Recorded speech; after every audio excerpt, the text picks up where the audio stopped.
Hi guys, welcome back to my channel. This is Lola.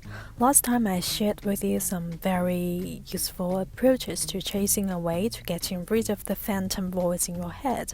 I hope some of you are finding it useful. But like I said, it's not going to be easy. You will have to keep on practicing on that. So today we will get to two very important techniques in reading, scanning and skimming. So type 1, if you ever had the following experience, you're looking at something that's got a lot of information in it. It can be a shopping catalog, it can be a magazine, but you are very clear what you want to find in it. You don't care what it is talking about. You don't care about all the other information. You are just trying to find the one piece of information you are interested in. That's called scanning. Anything where the reading passage and relevant exercise can be used to better your scanning techniques. You may also use Chinese if you want to, but of course, English is preferred. You go to the questions first, you circle or underline keywords, and then you go back to the passage trying to find the exact relevant information just by looking instead of reading. The point is, people often ignore that this also needs practice to speed up your scanning process. So do practice.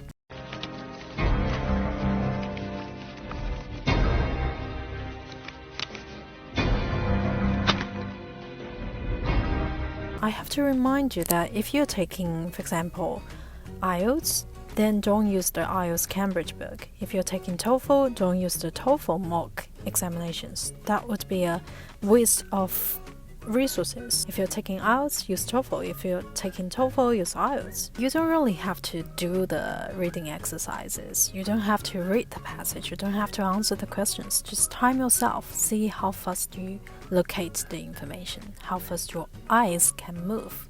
It has little to do with your English levels, really. It's a physical thing, but it doesn't mean it's not important.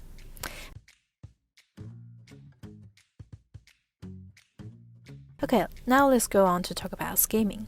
This is something I cannot do without. If I don't know how to do my skimming, I would never handle English reading, so pay attention now. It's very much like what I did with the Frog King story.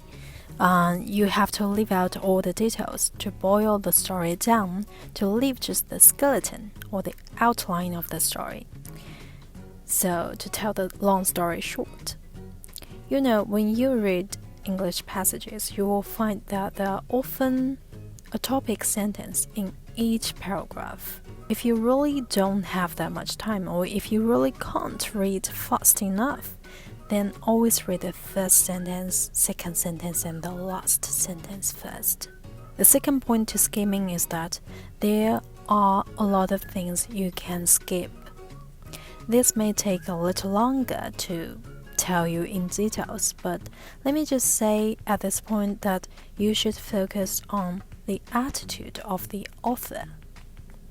For example, when there are words like but, however, it means that the attitude is changing, then you certainly should focus on what's following those words, right?